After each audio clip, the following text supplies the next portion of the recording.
Loki, 7B CSDA representative, 7C student representative to the board. She's not here yet, so as soon as she comes in, we'll just circle back to her.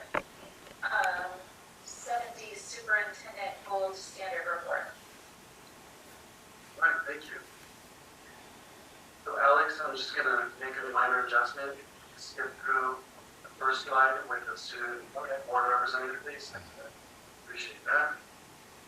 All right, tonight I'll be covering two initiatives from our existing strategic plan: student achievement and effective instruction and leadership. Start off with our High Desert open house. I attended the open house last week. Congratulations to High Desert students and staff for a successful open house. Your hard work and commitment will benefit your students well beyond their middle school years. Well done. The Night of the Stars at Vasquez High School was held last week on May 31st.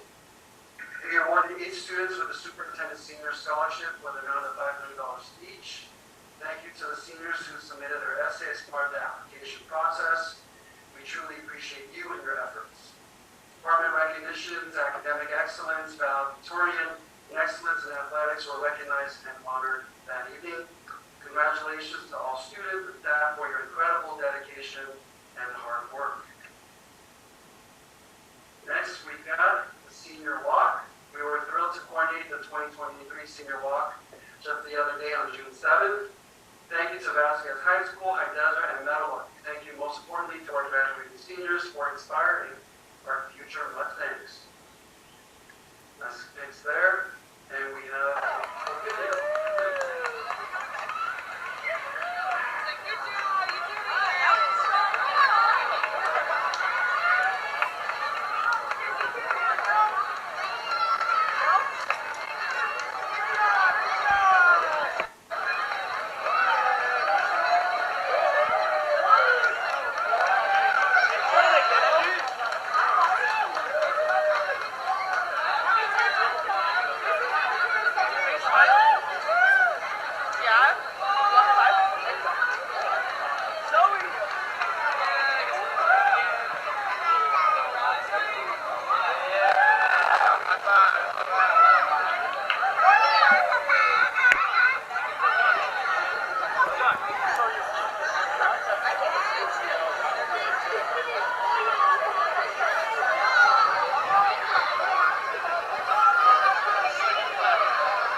during the past year, we have watched our Vasquez seniors grow more poised, confident in their capabilities, and we are thrilled to see that growth. On behalf of the district and school board, we'd like to congratulate our graduating seniors. We are immeasurably proud of each and every one of you. Great job last night at the graduation ceremony. We congratulate all promoting and graduating students and applaud our Meadowlark, High Desert, and Vasquez staff for their tireless efforts throughout the year. We look forward to the 4th grade Meadowlark promotion and the 8th grade promotion at High Desert, both set for tomorrow.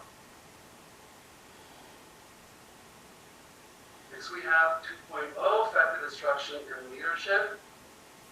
The 2023 Los Angeles County Teachers of the Year is an honors competition which spotlights teaching excellence and exemplary professionalism in public education.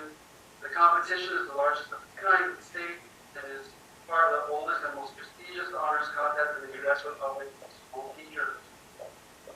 The Teacher of the Year program, which features an annual luncheon recognition in September for all participants, is designed to provide much-deserved recognition for teachers. The AADUIC Teacher of the Year Committee received and reviewed nominations. Mr. Sheldon Sparks was selected as AADUIC's 2023 Teacher of the Year on May 24th. We are excited to announce our Teacher of the Year at the Vasquez High School staff meeting. You see Mr. Sparks, Dr. Chamberlain, and my team present at the staff meeting to announce the recognition. Now, Mr. Sparks has been submitted to LACO for phase 2 of the process, where he will represent our district and interview for the top tier selection by LACO. The next round of results will be provided to districts in the August. So congratulations, Mr. Bart, on to recognition. All right. And the next item for effective instruction and leadership. Switching gears really quick, I'd like to share a district office reorganization that will occur for the new fiscal year.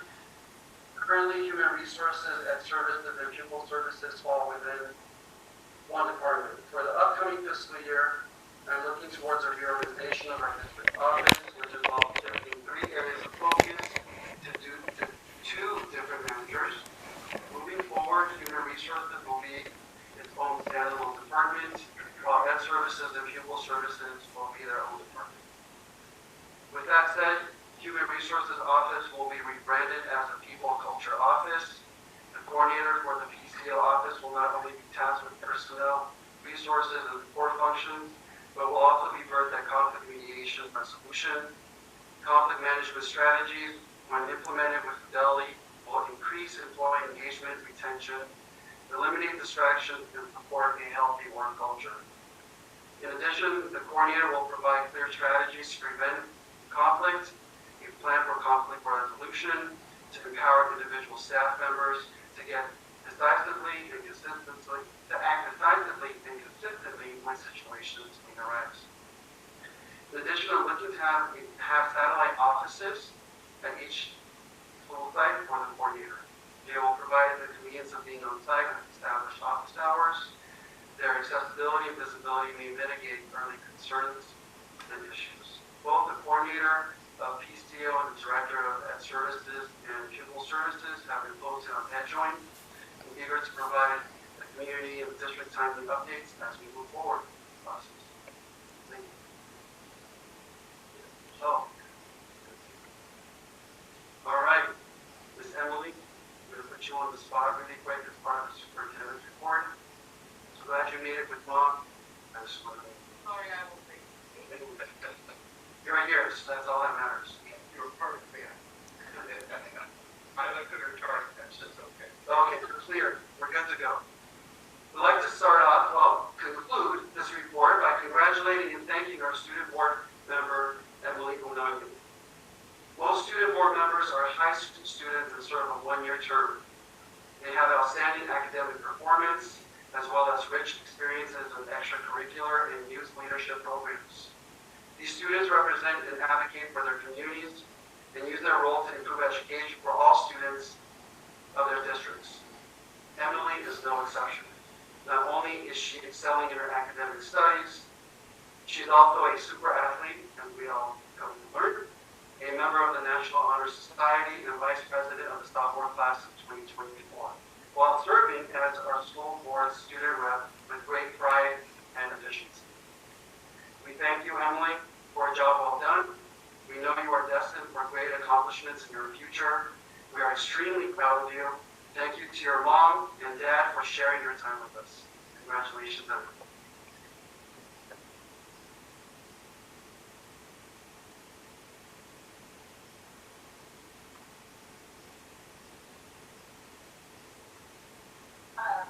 We'll go ahead and cover comments first, Mr. Emily. He gets to go first. Family has been, it's been quite an accomplishment on your behalf here, and you've done an excellent job. It's been great. You've been passing notes back and forth. We'll tell you about it. Good old days. I am just very appreciative of your hard work. You're covering all the campuses. You come with detailed reports. When you're not there, you give your homework to the superintendent. He reads it on your behalf. And Emily is one of those validations that other activities outside of the core subjects really makes a well-rounded student. And in this case, with athletics and your other endeavors, it's going to make you a very substantial person. And we look forward to seeing you again. And thank you again for your hard work and service.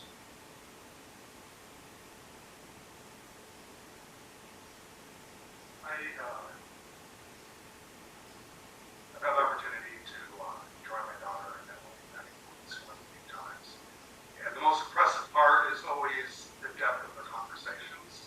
And I've always thought of Marina, my daughter, as being very analytical, but let me tell you, there's nobody more analytical than Emily. The things they talk about, they don't realize they're listening to, they're just going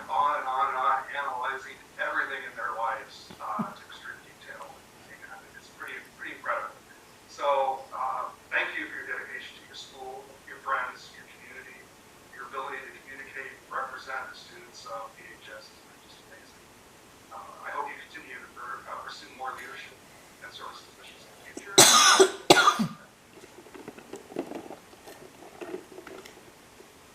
We don't know each other outside of here, but I've always been very impressed with everything you've ever done and presented. It takes a tremendous amount of dedication and bravery and courage to sit up here and do that. So I hope my own kids will be willing to do that one day. You're a good role model. Emily, I want to thank you for your professional, equitable representation of all the students in the district, starting off in the kids at Howard all the way to PHS. You conduct yourself in a very professional way, and I very much appreciated that. You're always thorough. Your comments are poised. Your vocabulary is excellent. And you work this in when you have a very busy schedule. So on behalf of the district administrators and the board, I commend you for the way you have represented all of the students in the district during your service. You will be a part of one as well.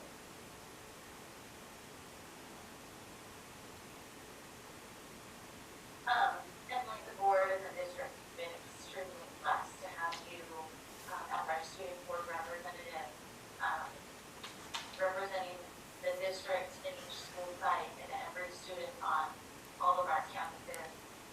You have done so with integrity. You're extremely bright, you're talented, you're very articulate, and like everybody else said, that big shoes, definitely big shoes to fill. So I thank you for giving up your time, which is very precious with all of the other extracurriculars and academic things that you do. You just really made an impact on this work for this year. So I thank you for being here and for giving us your time and your talent.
Right, moving on to Madam President, Oh, Emily, we skipped your student board member report.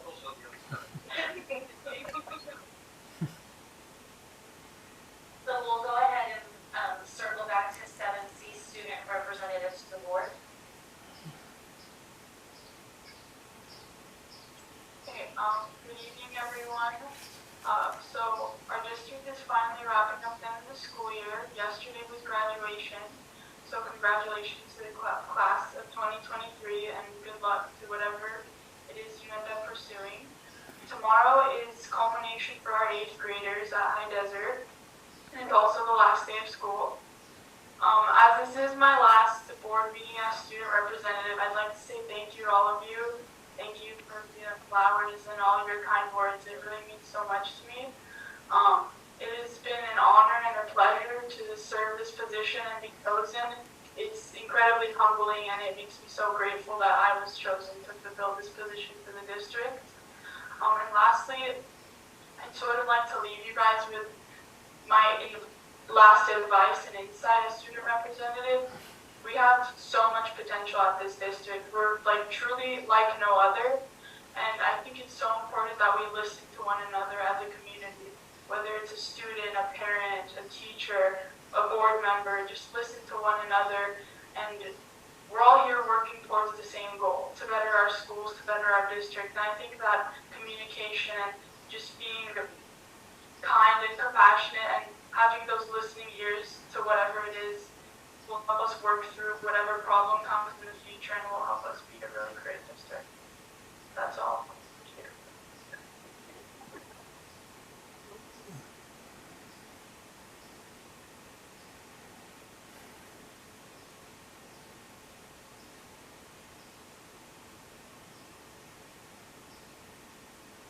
Thank you, Emily. Definitely wise about your work for your years. And good job, Mom. She's a good one. Okay, so now we will move on to 7E submission. No submissions. Okay, 8A, or 8 word comments. Tim? Well, first off, I want to thank you again for sitting in the chair. It's been wonderful to have you here. It's done a great job. Thank you. Well, it's the end of the year, and I want to congratulate all of our students for their promotions and their efforts throughout the school year. Moving to the next grade level is always exciting. It's a new challenge. The 4th grade students are going to move on to 5th grade, the new campus site, and our 8th graders will join the Mustang in the high school. And then, of course, our graduating ceremony last night in the high school, where we had our seniors and all the accomplishments that they did and all the successes that they had, and whatever, like Emily said, wherever they're going to go, whatever they're going to choose to do, whether it's a gap year, a private university, a state institution, some college of the K and Xavier, it makes no difference. We're proud of you. I know your parents are proud of you. Just want to thank them for their hard work. And I want to make sure that I make special recognition for Ashley Hinkle, the salutatorian, and of course our valedictorian, Myra Snyder. The hard work that these two ladies did that represented the school, themselves, their family was impeccable. I can't go without saying that we want to thank our teachers for their hard work, the coaches for the athletic programs that help our students be successful in the classroom, and of course the staff that maintain our facilities. And then of course I saw a couple of parents. I said, congratulations, parents. Don't forget to put the suitcase out on the front porch because they're going to be remodeling making some fun remodels on those empty rooms when kids belong to school. And then of course last but not least, congratulations, Mr. Sport. And I said, the work's just getting started. He goes, yeah, now he's got a lot of writing to do to prepare. He'll represent us well, and we look forward to having him do well when he goes down to Lincoln. Again, thanks to everyone for getting close to the end of the school year. Students, last day tomorrow, so you need to behave on your last day. And just everybody have a great summer.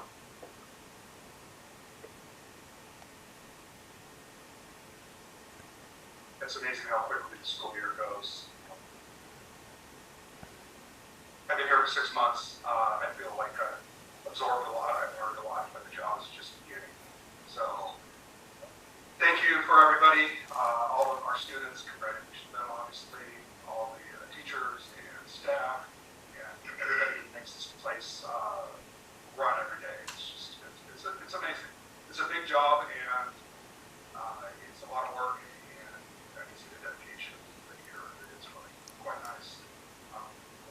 Superintendent, I really look forward to our time in the future. I think we're going to have a good role here, and I'm really looking forward to it. I have some people I want to thank particularly, and this isn't being that other people aren't appreciated. It's just some people that really jumped out at me since I've been in this community. The first one's Mr. Sheldon Sparks. Your dedication, honesty, and passion have been both positive and uplifting. Your excellent work as athletic director has not been unnoticed by our community and our students. Your coaching skills have inspired so many of our students. finally, as ADA rep, and I think you're no longer ADA rep, but you've really clearly represented the needs of those you represent with intensity and professionalism. And it is really nice for people to come out and say what they think, say what they need, and do it in a professional manner.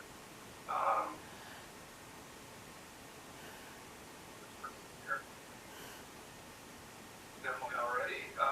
The PTSO organizations, thank you to all our leaders and volunteers at all our campuses for bringing our communities and students together. It's really important, and I know a lot of hard work goes into the fundraising and everything that goes on there. Strategic plan, all those that put their time and resources into the strategic plan, very important. Although there's still a lot to do, I believe when this thing's complete, it's going to be one of the most impactful and important part of our district's future. And I'm looking forward to how this thing turns out. The LACO Arts Block program, I know it's a little bit rocky getting people, but Ms. Carrie Owens has just done a fantastic job filling in for the DOSA that we're looking for. So very big thanks for that. I think that program will do something fantastic for our students. On a personal level, there's two teachers I'd like to thank. It's unusual, I think, for a student to come home and say such wonderful things about some of their teachers. And the first one is Ms. Stillwell. I don't know her very well. I hope you didn't been introduced, but my daughter Marina's just fantastic. Things to say. She loves the way she teaches. She loves the way that she prepared for her AP test. And so thank you, Ms. Stillwell. And the other one is Captain Bullock. Any teacher that can send a kid home in this era and they will watch Star Trek has got to be impactful. And it just warmed my heart because she just despises that show. But she will do it in her extra credit. And I'm trying to what can I say. So thank you, Mr. Bullock, as well. That's all. Thank you.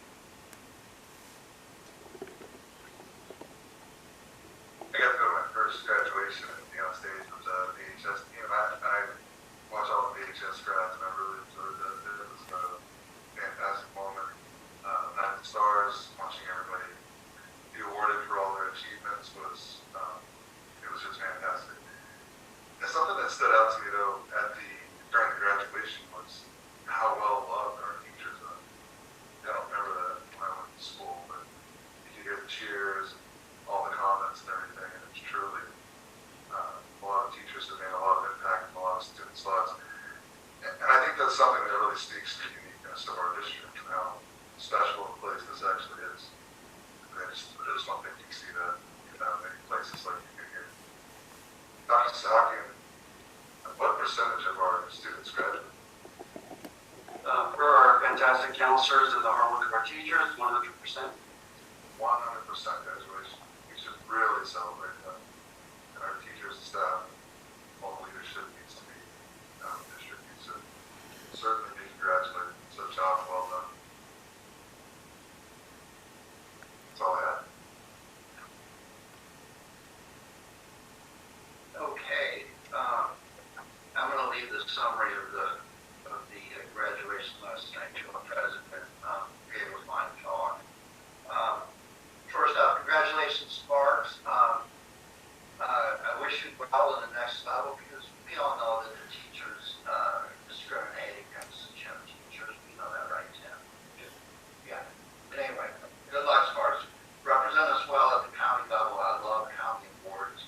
A couple things I want to talk about. First, at the High Desert, I went to a couple things. One was the open house. I remember open houses where you like leaning in if you were me and you were driving around to teach, but a teacher who finally got the opportunity to tell your parents what a rotten person you were. And I lived in fear of that, right? But the High Desert thing was more of a celebration of just about everybody. And the kids were up there giving testimonials. And they didn't appear to be paid to give the testimonial about how good their teachers were. The facility was impeccable.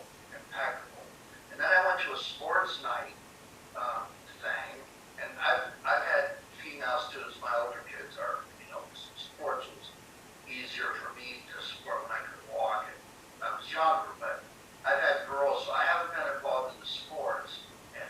And I looked around at the sports night, and there were parents donating all kinds of food. The gym was impeccable. The banners, covers everything. And I used to sit up here a few years ago and worry about what was happening to the sports program at PHS. And I will say that I think that the sports program at High Desert is going to be single-handedly the big thing that recovered our sports programs at the high school, and it will also be a really, really big attractant for ADA. I think that Tim has talked about not everyone is destined to go to Major League Baseball or anything, but there are kids who want to compete and play, and there are all kinds of colleges out there that small colleges that will welcome athletes that don't play Class A balls. I was never so impressed. And then I want to talk a little bit about Principal Van Hornum. She was up there just talking about the school, talking about the programs, and it sounded like the best sales pitch for a school that I had ever heard. And I don't want to get into this too deeply, don't be offended, Michelle, but she's not a very emotional person. She's fact-based, and that's why people can learn math. But everything she was saying was something that you could go put your finger on tangibly, and what the facility looked like, what the programs looked like, what the performance of the students looked like, and what the culture of the parents of the campus was. That's how I measure things. It's all factual. If anybody would bring their friends, they would be wanting to check out the school, and the reputation that our students and staff make and the way the facilities look is really what brings people, and the rest of it all lives on a computer screen. So congratulations to that whole team over there. PHS, I went to Night of the Stars. That's always very rewarding. It's very humbling to sit up there and realize that we go through an agenda every 2 weeks and say yes, and sometimes we squabble and, represent our own personalities. But at the end of the day, we really don't have anything to do with the success when it comes to an individual kid working through a math problem or somebody working hard or the team coming together. And so I like Night of the Stars a ton. It was very inclusive. Everybody, they had awards for everybody, but they were all earned awards. I'm not much of everybody gets a soccer trophy. I didn't go up that way. Oh, there she is. I should repeat what I'm just saying. I'll watch it on YouTube tomorrow.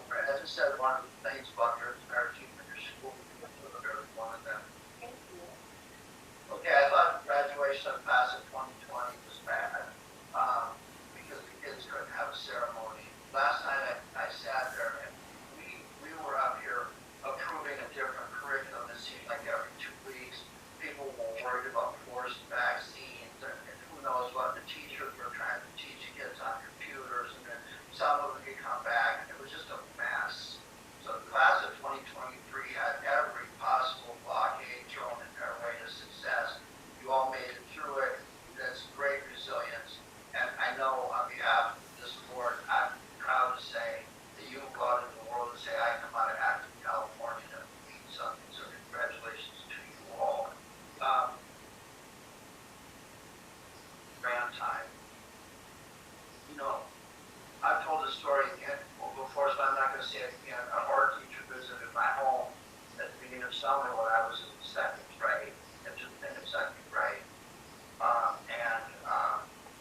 arts has always held a spot in my heart because of that visit. But I went to this play at Metal Art, and in my 8 years, going on my 8 years as a school board member, in my almost 18 years as a parent in this district, I have never seen anything so incredible as this play.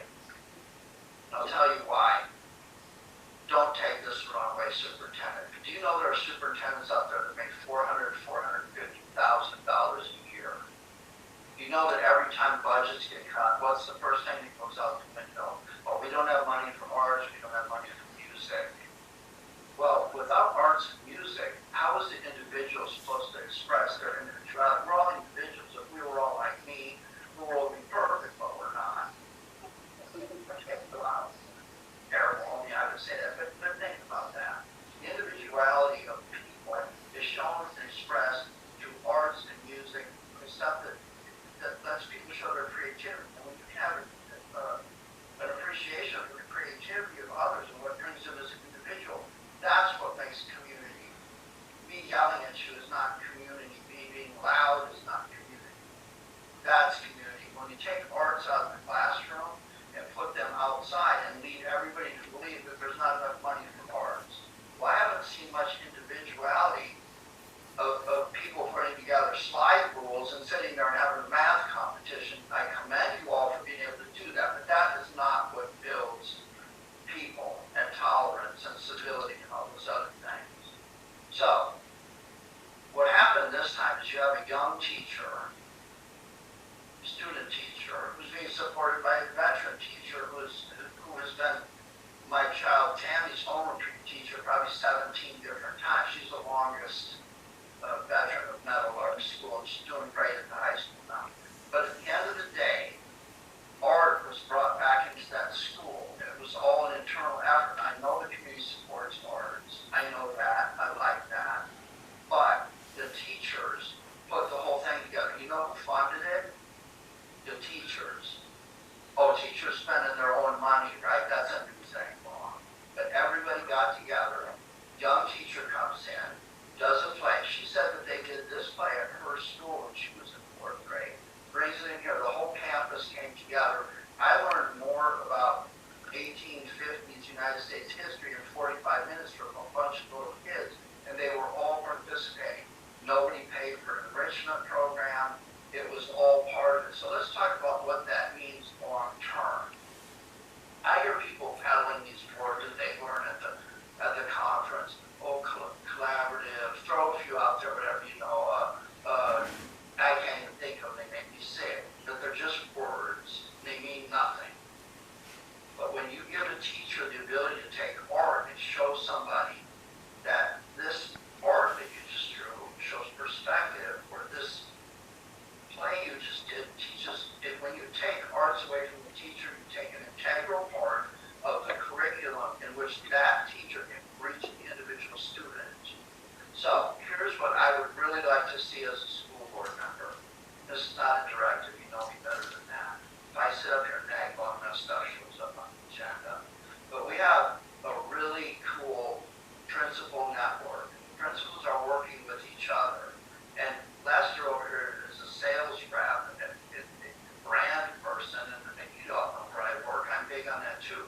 But we don't have an ability for people to look at kindergarten and go, I'm going all the way to Vasquez High School.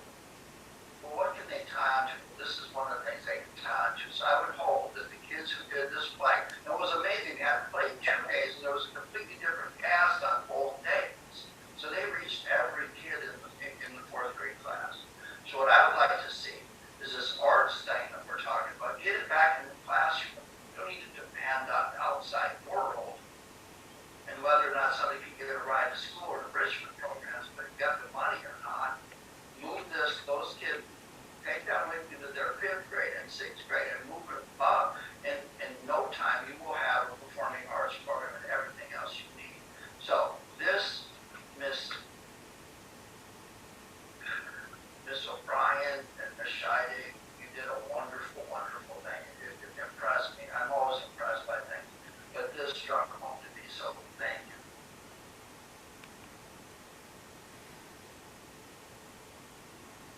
I just feel like when it gets all the way down to me that everybody's already said everything that I wanted to say. But I am going to reiterate a couple of things. When Ken was talking about the facilities at High Desert, it wasn't long ago that the High Desert gym looked post-apocalyptic. It was a scary place, and the wallpaper was ripped off, and there were holes and ceiling tiles missing, and it was just it had been well used. So over the years, it's been revamped and redone, and then now with every new change, it makes such a huge difference. And I know that comes from you, Michelle. I'm looking at it. I know everybody else can't see that I'm looking at Michelle, but Mrs. Van Ornum, it comes from you and your team. So, and lots of volunteer hours and donated funds. So thank you to everybody that has made High Desert what it is. It was really, really fun to go to your open house, to High Desert's open house, and see the whole recap of every amazing thing that has happened on that campus all year long, and students getting up and demonstrating everything. I didn't know when I walked in, I was asking people, what is this? I thought this was open house. Am I at the wrong event? What event are we at? I thought we were coming to open house because I was expecting to just walk in, visit classrooms, talk to the parents, see amazing things that kids had done in the classroom, and then leave. And that was not what it was. It was so much more. But we also got that classroom aspect, and we got to go see the art on the walls and all that good stuff. So it was kind of the best of both worlds. So kudos to High Desert students, staff, parents, all of it. It was very cool. I'm very sad that I missed the High Desert athletic appreciation and the Metal Art open house and the Night of the Stars. I just can't be everywhere all at once. I wish I had a clone because those were absolutely incredible events. So I don't want to, just because I wasn't there, I still want to congratulate the staff and the students and everybody that was involved in those incredible things going on, especially that senior walk. That is one of my favorite events of the whole year. Makes me cry every year watching the seniors walk through, holding the hands of kindergartners, and then the high fives at High Desert, and all the cheers and everything, and watching the faces of teachers and staff recognizing students and students walking back on their campus. Such a great event. I wish I could have been there. So that's one of those things that makes our school district so special. Going to a small school, being able to go back where you're familiar, and I'm sure that those seniors knew some of the kids that they were walking by and high-fiving and, having them yell out their names. It's just such an incredible event, so I hope that never ever goes away. Definitely something that those kids will always remember. Mr. Sparks, I know I said congratulations last week, but now that it's been officially presented, huge having a 100% graduation rate for the second year in a row that I know of, and it could have been before that too, I'm not really sure, but I know that this is the second year in a row that we've had a 100% graduation rate.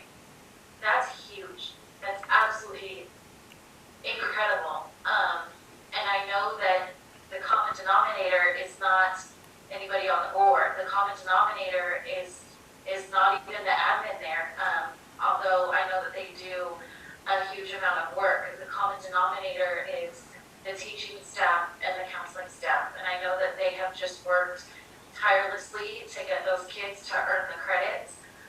Those kids have busted their tails to make sure that they all had all of their credits and knew what they needed to do, and that says a lot about our parents as a whole in our community when we have 2 graduating classes in a row graduating at 100%. That just says a whole lot about the district, all the way from kindergarten all the way up. And huge congratulations to Nicole Saucedo and Miss Tiffany. Good job. We really appreciate you, and it shows in our numbers. We have 100%. I'll say it 2 more times. 100% graduation rate. So congratulations, class of 23. Congratulations to the staff, and congratulations to the parents. And that's all I have, so we will go ahead and move on to 9A, approval of consent calendar items. It's recommended the Board of Trustees approve the consent calendar items 8B through 8E as submitted. Can I get a motion? Discussion? No changes. Okay.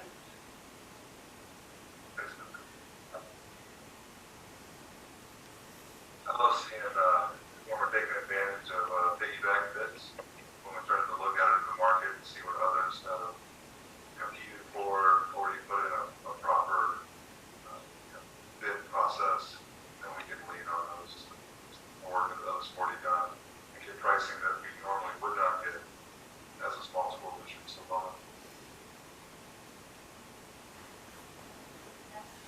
All right, call the question. All those in favor? Tim Durbin, Cost and I. Mascot. Paul Giroux, aye. Brianna Tectoni, aye. 10A, personnel action report. Can I get a motion? I'll move. I'll second. Dr. Sahagian? Thank you. No changes so far. We did include for the first time, I believe, the summer school assignments as well as ESY, just for the sake of record keeping and historical record keeping. I want to share that. Thank you. Thank you. Discussion? Hearing none, call for question. All those in favor? Tim Jordan's. Cost and I, that's gonna. All you have, I. Brianna Texoni, aye. 10B, Acton Middle California Schools Employees Association, Chapter 473 proposal for 2023-24 negotiations for collective bargaining. I'll move. Second. Okay, thank you. CSTA Chapter 473, they provided our district a reopener with articles that were presented for, in particular, duty hours, salary, benefits, and leaves.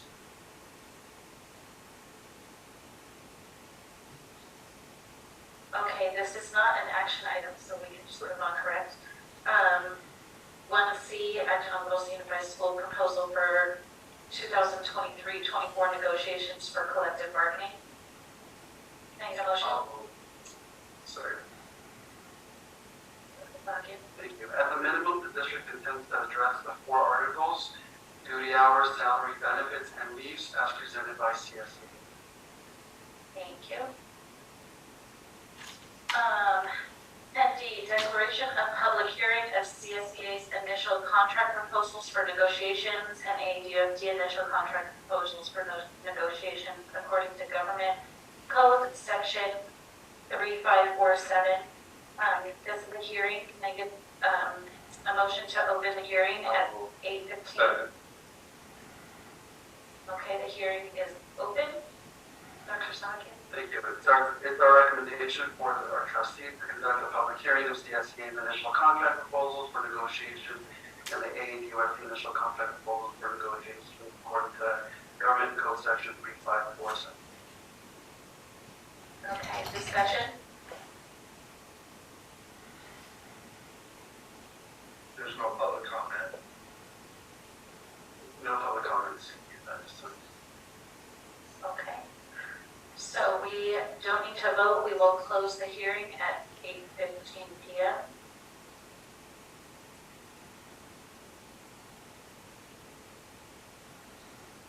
E, acceptance of CSEA's initial contract proposals for negotiations according to Government Code 3547. Can I get a motion? Move. Second. It's our recommendation for the board to accept CSEA's initial contract proposals for negotiation.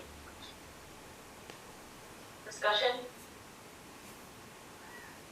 Hearing none, call for question. All those in favor? Tim Jordan's. And I. Cost and I, that's gonna.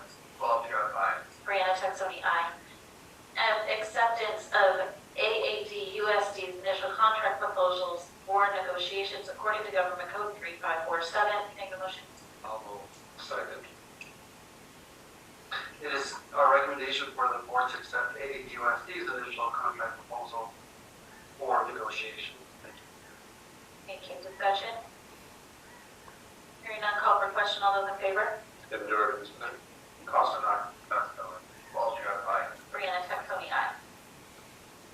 11A, classroom space for the 2023-24 school year. Can I get a motion? Move. Second. Dr. Sakin? Thank you. This evening we have a presentation for floor space options for our trustees and communities to hear and review. I know there's been discussions of potential increase in students in terms of enrollment, particularly at the youngest levels, be it pre-K as well as TK. And Mr. Vensko is going to go ahead and provide us an overview of options, particularly for our TK program. Mr. Vensko. All right. Yeah. All right. Good evening, board members and community. My name is Ted Bensko, Assistant Superintendent of Business for the State Unified School District. Tonight I'm going to present to you our immediate solutions for our upcoming school year for the potential increase in enrollment, mostly for the TK and pre-K areas. Partially because the TK pre-K program has a little bit different ratios than the rest of the schools. The state has put in a 12 to this grade, and so it causes a little bit different, causes a little more challenges than, say, the other grade levels. So this last year we were pretty tight on space, and so we looked at different options. We actually had one of our project managers who had been managing the High Desert project come by the Acton campus to look and see what DSA, already DSA approved buildings that we have.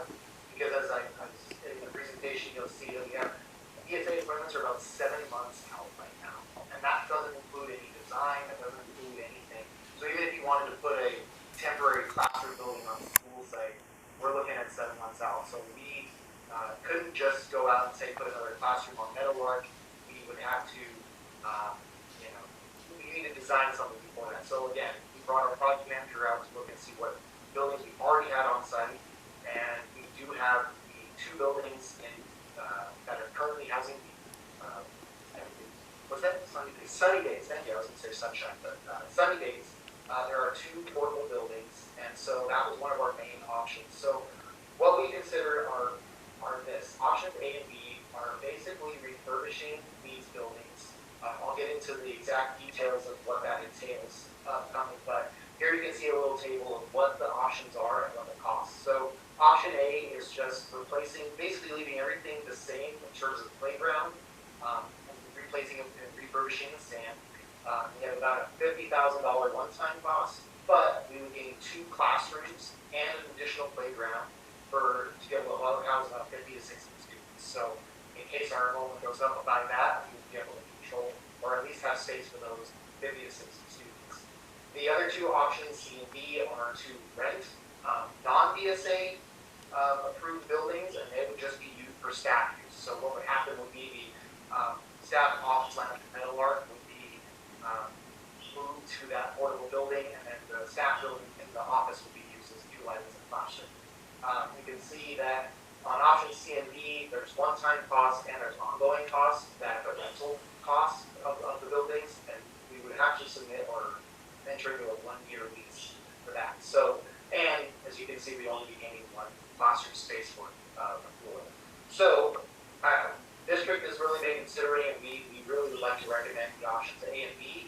So I'll kind of go over a little bit what we would be doing for A and B. So again, as I mentioned, these buildings are already DSA approved, and the only thing that we would be doing here is some repair work to make sure that it is up to snuff. So we would be refurbishing the playground area in terms of just the playground, not the playground structures, but the playground area would be cleaned out.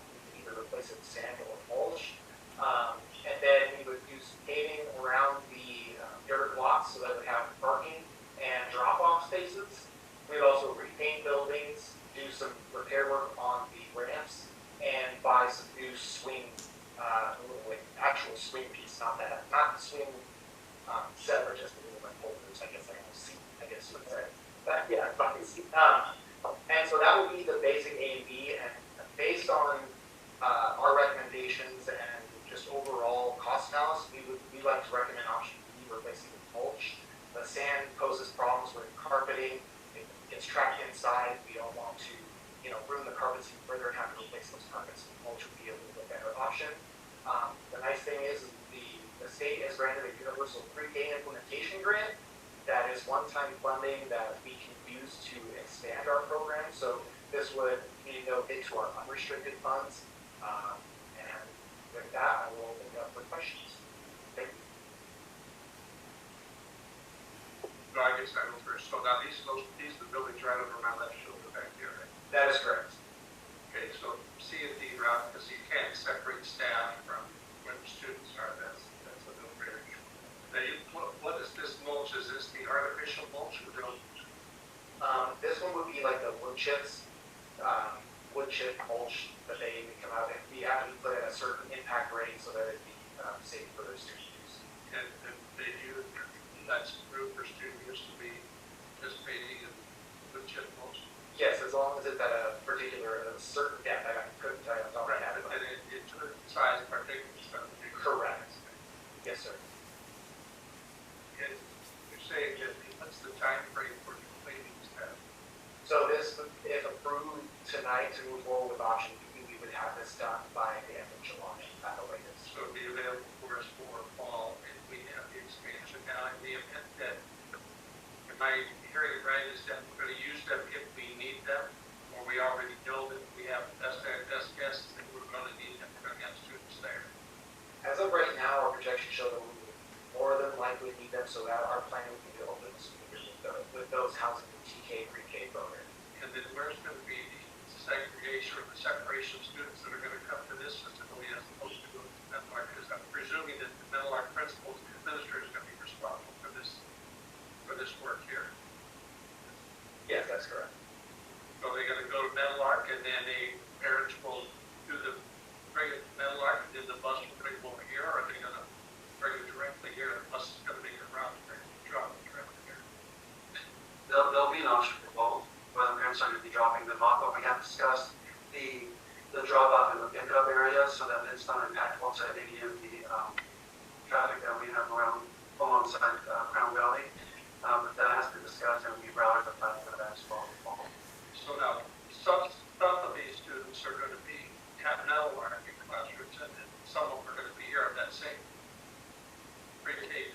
All of the students of that category are going to be on this. There's not going to be a classroom over there and then two classrooms over here. Correct. It would all be one, the grade level TK pre-K would be located here, it wouldn't be one TK classroom at this, Right. and one at the other. Separate. Correct. And then you say that you have the grant accessible for the playground mulching. Correct, yeah, the state issued a universal pre-K implementation grant that was implemented last year. We didn't end up using any of those funds last year, so we actually carried over from last year, along with some additional funds that were We already have that money. correct. Yes, we have about, I want to say $150,000 in that implementation grant through this one. That's all I have. So the cost indicated is without the grant money or something? So, It's the total cost of the project. Total So, yeah, we would utilize the funds that we already have, and the costs, again, depending on the option, let's see if we might go with option. We would pay $96,000 change from the implementation grant. I think any property owner understands the effects of deferred maintenance. So just the thought that we would revamp these buildings and make them useful again, while preventing them from deteriorating even further is a good move forward. So in the mulch, people using the mulch, Acton Park has that type of mulch that I think you're describing there in their playground. And it is far more friendlier than sand, not just for walking around and tracking and losing it, but just for falling down and cushioning. So it looks like an option. Thank you. Presentation very, very good. Yeah, good use of grant money. That's fantastic. That letting that go unspent, we already have available would be pretty tragic if that were to occur. So, what has caused us to believe that we're going to have an influx of PK students?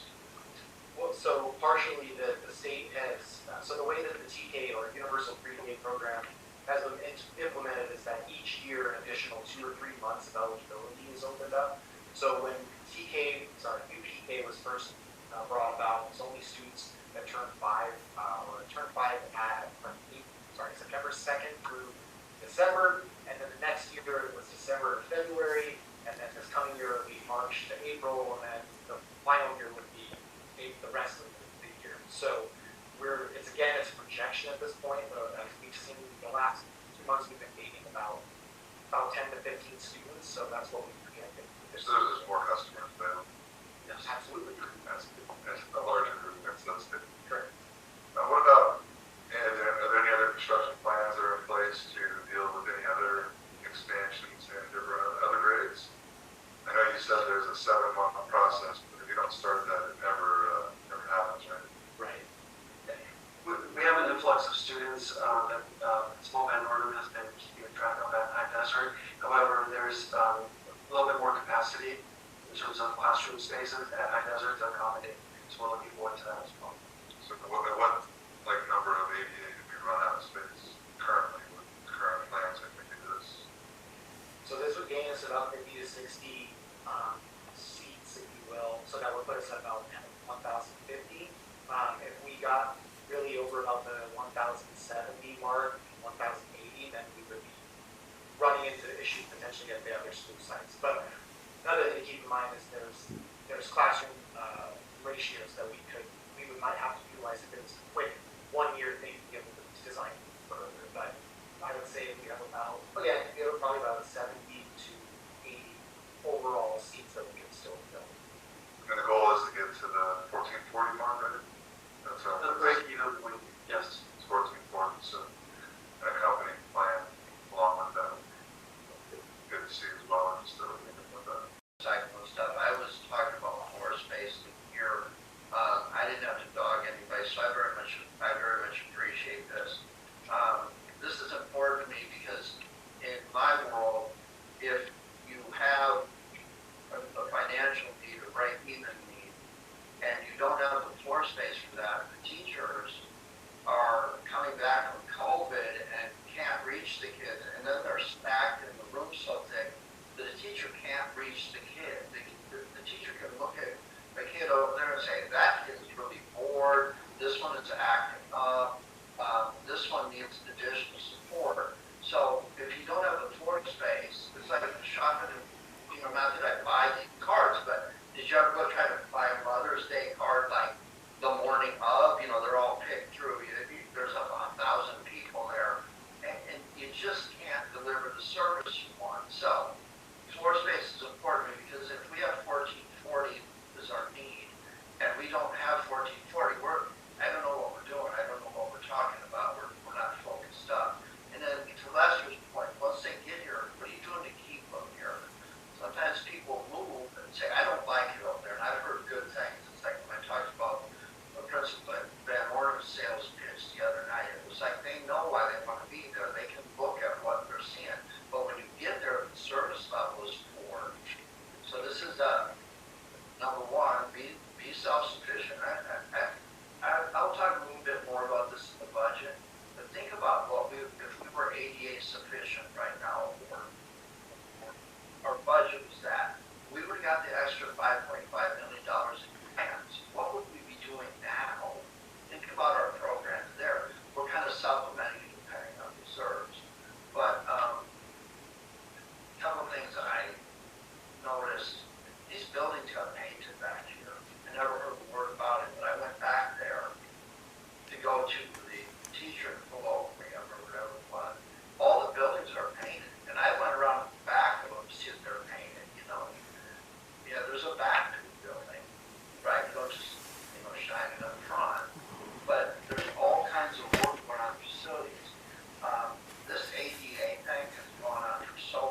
my comment question had to do with the long-term plan, which the board members that have more experience in that area have already touched on that. So definitely a long-term plan for when so we're not scrambling in the future is needed.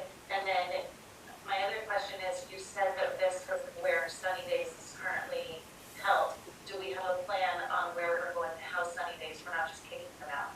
No. They're a fantastic partner in our community. Our parents really look forward to that enrichment program.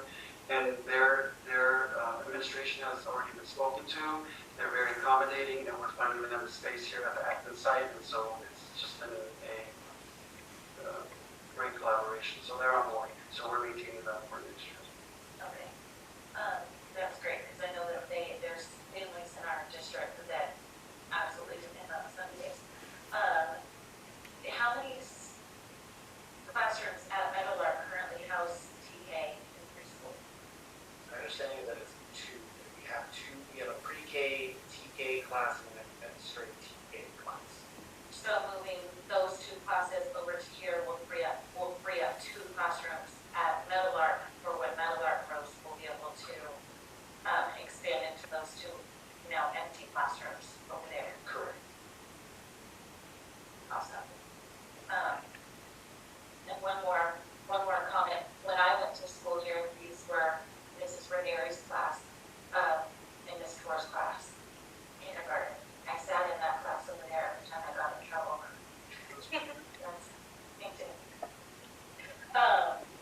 That's the end of my comments. So we will be, now we're voting on the recommendation for option B. So this vote will be to approve option B. Is there any further discussion? All right, call for question. All those in favor? Tim Jorgens, Costa, aye. That's not. Ballshead, aye. Brianna Texodi, aye. Option B is approved. 11B, purchase of art education, university curriculum development, and site license for district-wide arts curriculum. I feel like these titles are getting longer. They are on. All right, Dr. Sakian. So the last board meeting, Ms. Carrie Owens and Art Tulsa, she did a wonderful job in presenting to us the LA Artist Collective Plan, what they've been up to for this current academic year, what's been planned for the next 3 years out, and part of that was the purchase of the Arts of Education curriculum. So we are requesting approval of the purchase of this 3-year license for the Art of Education. We will go ahead and provide on-demand curriculum for our teachers, and the funds will be encumbered by the arts block grant. Thank you. Discussion? No, I just think that it's an exceptional opportunity. Call for question. All those in favor? That's not. Sorry. Yeah, I think this is fair. Yeah, we're trying to play. So I think it's a fantastic thing. I love the presentation we got the other day from it. I would only ask if it's possible, since we're using grant money to get this, is there any possibility for us to have training for the individual teachers so that, I mean, it's an amazing thing that's going to be available to them, but if maybe there's education to go along with, like, how do I as a teacher incorporate, because as Ms. Owens said, this can be incorporated into every aspect of learning, whether it's math, subject, English, whatever it is, this can be incorporated in it and help reach those students. I can't say. Do they reach? But, All in honest, like what you're saying. but you could maybe look, maybe they provide training for this that could be incorporated with this quote and then all the grant money. Yeah, so I know the quote does include 3 for the main teachers. So we have 3 teachers that would be a part of the Sullivan's, and hopefully the new TOSA, Aadusd TOSA would be a part of that. Maybe go through the initial training of the software, how to use it, curriculum design, like picking and choosing, because their curriculum is massive. They have so much to do that it would really require teachers to look into what would actually be brought into the classroom or so. And then from there, those teachers would bring up do the PD when we do it on the return to school. So, and then we do need additional PD. The company has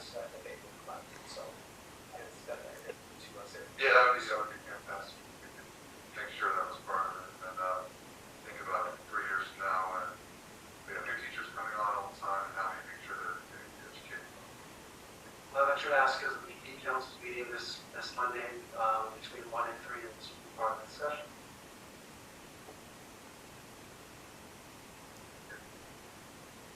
Okay, call for question, all those in favor? Tim Jordan's aye. Cost and I, Lester, yes.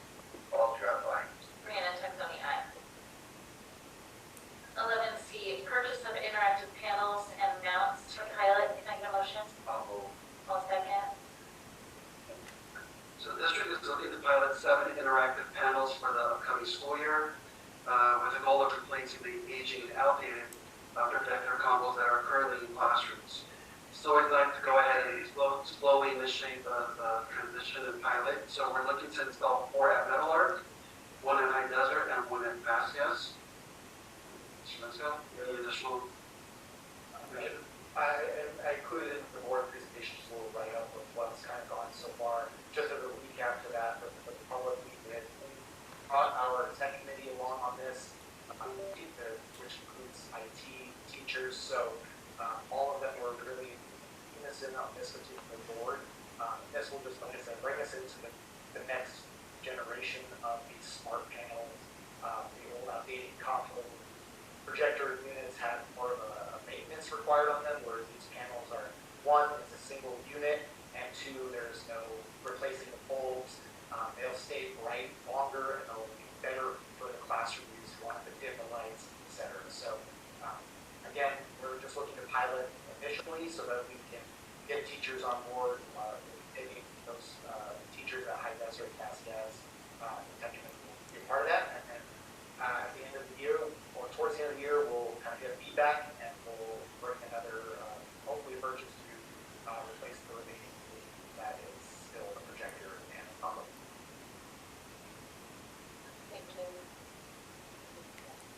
Question, if you can mention where the funding's coming from? Yeah, I know that people appreciate that. Yeah. The funding will be in the in-person instruction grant. These were funds that were given a couple of years ago to bring students back in. We have, I think, I want to say it's through the end of next school year to utilize these funds. We have about $230,000 remaining, and this will cost for the pilot and potentially next year's purchase will just about use the rest of that. So again, another use of expiring funds, so that we're going to pay our next year general fund. Discussion, Tim? Well, I'm just going to compliment you because during my work at Cal State Bakersfield, I visited classrooms where some of my teachers that I was supervising had these in their classroom, and it just made their instruction more effective and more efficient, and we got more done, and the kids were engaged. So kudos to you. We need to bring these on. Just curious, how many would we be purchasing if this pilot program is successful? I believe it will be. So, gosh, I think get the number off something. I would say it's about 25 to About 30. 35, okay. And these units are mobile, they can move around, or I saw the sound, their mounts included here? So these particular ones would be on a movable, not a movable, but it would be an adjustable mount along the wall. There are options for movable ones, but that brings a lot of insurance issues. I know a couple of school districts that have used those mobile stands, and they cause more issues than they're worth personally. But it's always an option if we have a classroom or something that we do go and fulfill their next purchase. Maybe we do for those classrooms that need it, we could look into that as well. Yeah, that's fantastic. I've been doing a lot of traveling the last 2 weeks, and you can't go anywhere in the world without being flat screen everywhere. I mean, every piece of square inch that you travel to, more outside the United States than here. It's just everywhere at the airports, and it's good that the cost of these things become commodity, and our district can now afford this kind of thing, because 20 years ago we couldn't even buy one of these things, and so progress is good sometimes. So. Yeah, and I would just reiterate the kind of training piece. So if there's, there's not every teacher may know how to teach with this tool, and making sure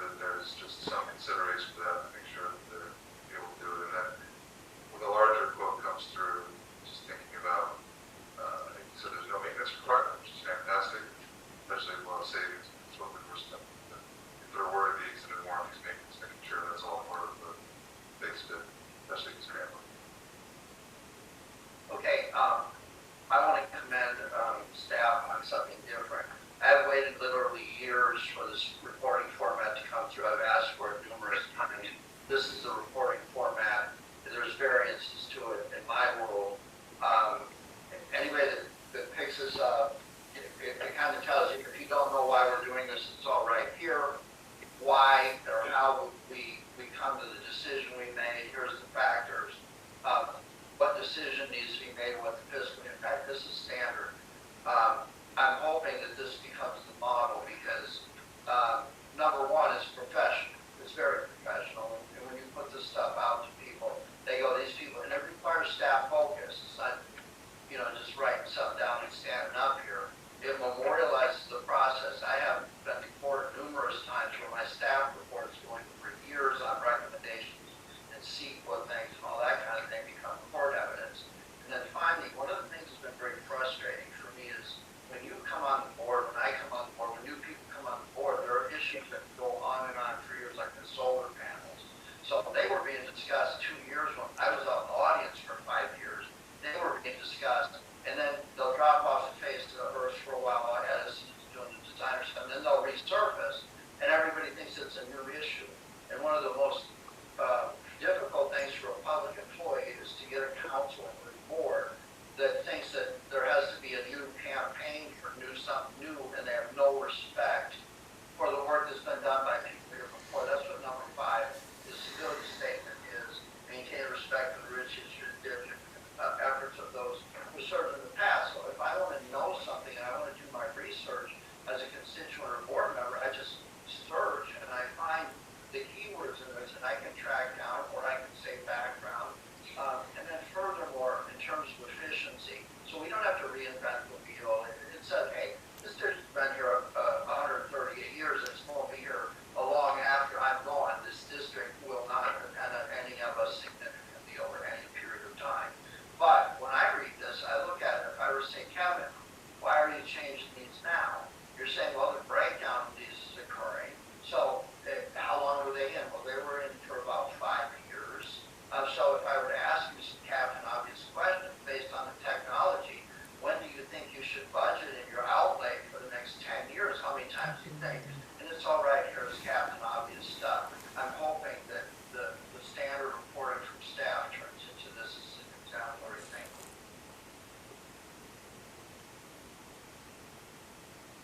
I don't have any comments. Thank you very much for your work.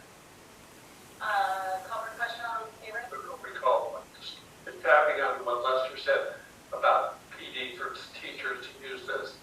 When they see what this does for their classroom, they're going to be very interested. It's just like infection. Oh my God, oh my God. It makes it so effective and engaging in the classroom. So they'll be lining up for PD to get it done. Worth mine. The hearing is open at 8:49 p.m. So LCAP stands for Local Control Accountability Plan. It's a tool for school districts to set goals, plan of action, and resources to meet goals to improve student outcomes, as we know. So the LCAP is typically a 3-year plan. It has to be updated annually. Tonight, Mr. Bensko will be presenting the updated plan to our trustees and our community for approval. First, I'd like to thank the LCAP development team for their time and efforts with stakeholder input, which led to the updating and the writing of the updated plans. Thank you, development team. Mr. Bensko. So I think you guys like my floor space. So I'm kidding. All right, so.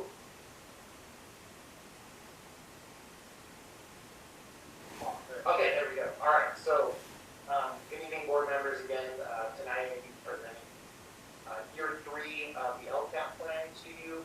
Again, this is going to be the hearing portion, and then it will be approved hopefully at the subsequent board.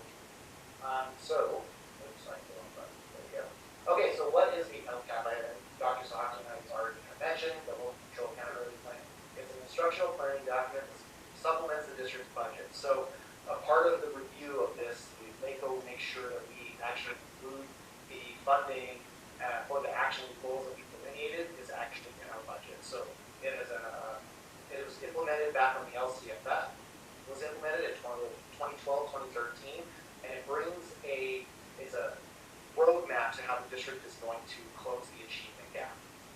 It provides a forum for our educational partners, those that are community members, DLAC, principals, staff, teachers, students even. It gives them a chance to voice their wants and concerns and hopes for the district. And again, as you mentioned, this is the third year of a 3-year plan. So typically, there's not many major updates. It's more of a reflection document, so to speak, going forward. And the LCAP also includes the not only a benchmark, initial data, but every year we show progress or lack thereof, if we do have on each of those goals and actions. So what the LCAP can bring in. So there's the 2023-2024 LCAP has the budget overview for parents, which is a little quick summary of the funds that we've included in the LCAP, what we haven't included in the LCAP, what dollars were earmarked for improving services, and how well we had done in the 22-23 school year in spending those budgeted dollars. Again, and the next piece is the actual LCAP template. It includes the goals and actions. It shows, again, as I mentioned, the updates on the benchmark data, and then it brings some reflection summaries, and then finally it's included with the budget piece, my fun part. It includes all the 22-23 actuals to, or estimated actuals to budget, and then it also includes the 23-24 planned expenditures. So as I mentioned, districts must include input from community education partners, and then those comments are brought in with the LCAP review team, and they review, they bring all that together, bring a reflection, and then, we could go to the public hearing, I believe that's what we're doing right now, and then it moves forward to the June 22nd board meeting at gosh, it's almost the end of June. And that will be adopted, and then it goes to LACO for final approval. As we've done so far, we've been having LACO review this periodically. So far, they have had no major concerns as to what we've put in so far, so there hasn't really been any updates that have been needed. So that's a good recommended step from the LA County Office of Ed. So another piece of it, the LCAP must include at minimum all of the state priorities, and then there's also the local priorities that must be included. And so I'll just go quickly through the goals. I won't read all the actions, but I'll just have a reminder to the community what our goals are. So goal 1 is to provide high quality education system for all students, focusing on high academic rigor with a multi-tiered system with focusing on narrowing the achievement gap for all students. And as I mentioned, that unduplicated is all of our social, emotional, our ELs, our student disability, fostering youth, and homeless youth. So as you can see, goal 1 has about 9 actions associated with it. Goal 2 is to eliminate barriers to student success and maximize learning time. This includes improved attendance and positive behavior. Goal 3, involving parents and community members in decision making. So that, again, part of the LCAP process is including that, so that's part of that. It also includes bringing parents' stakeholder feedback that we've implemented as well. Goal 4 is bringing students making sure students are graduating. I think, Brianna, you only said it twice, so I'll say it again. We have 100%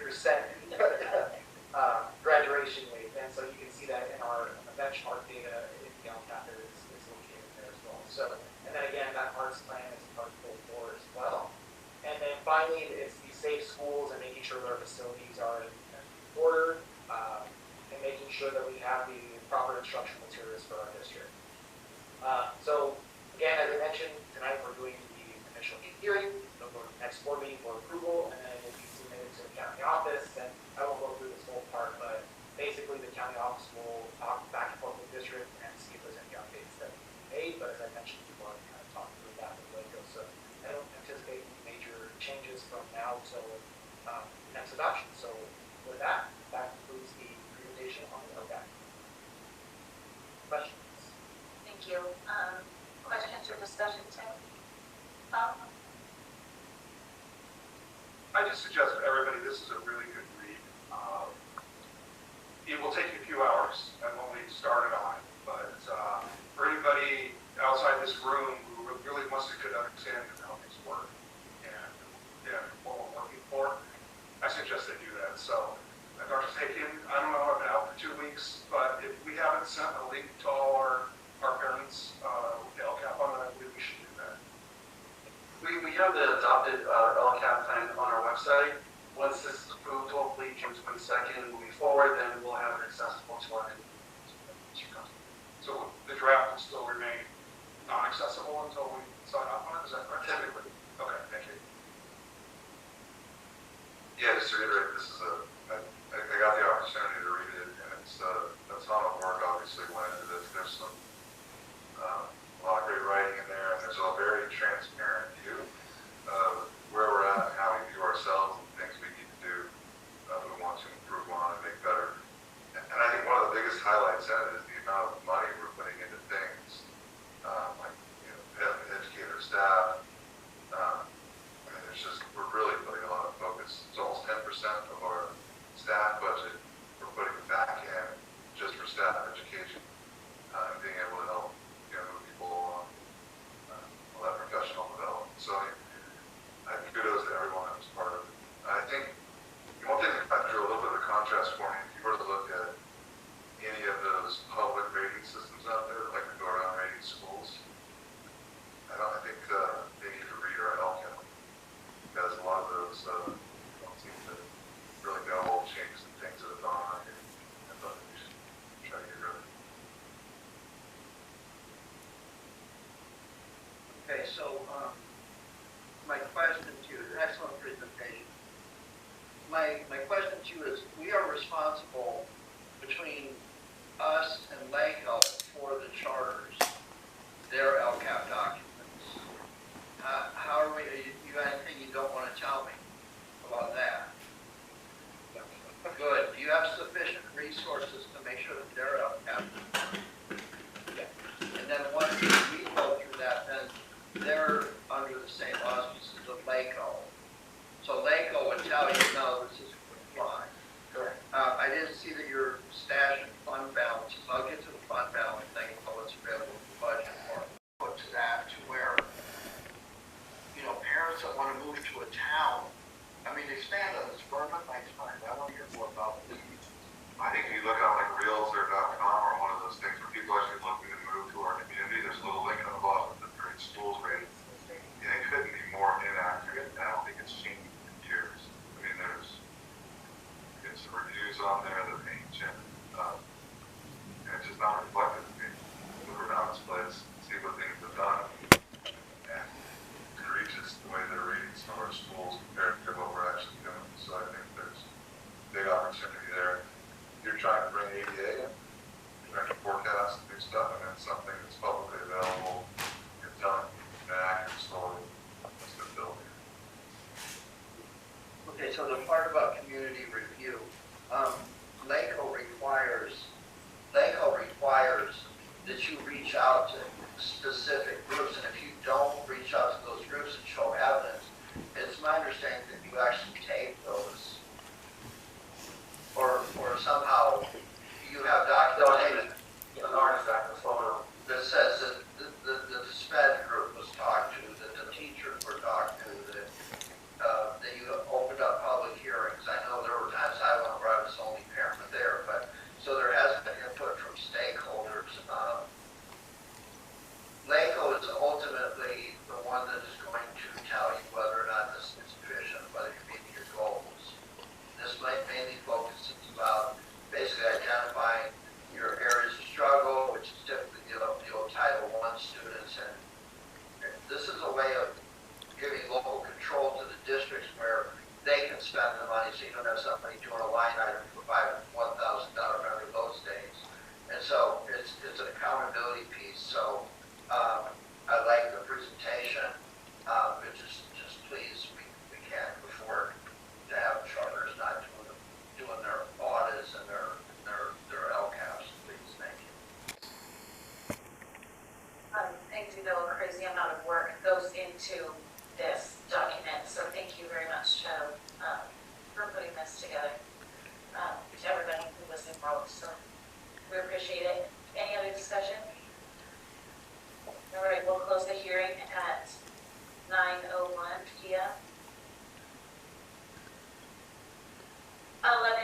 2023-24 budget hearing.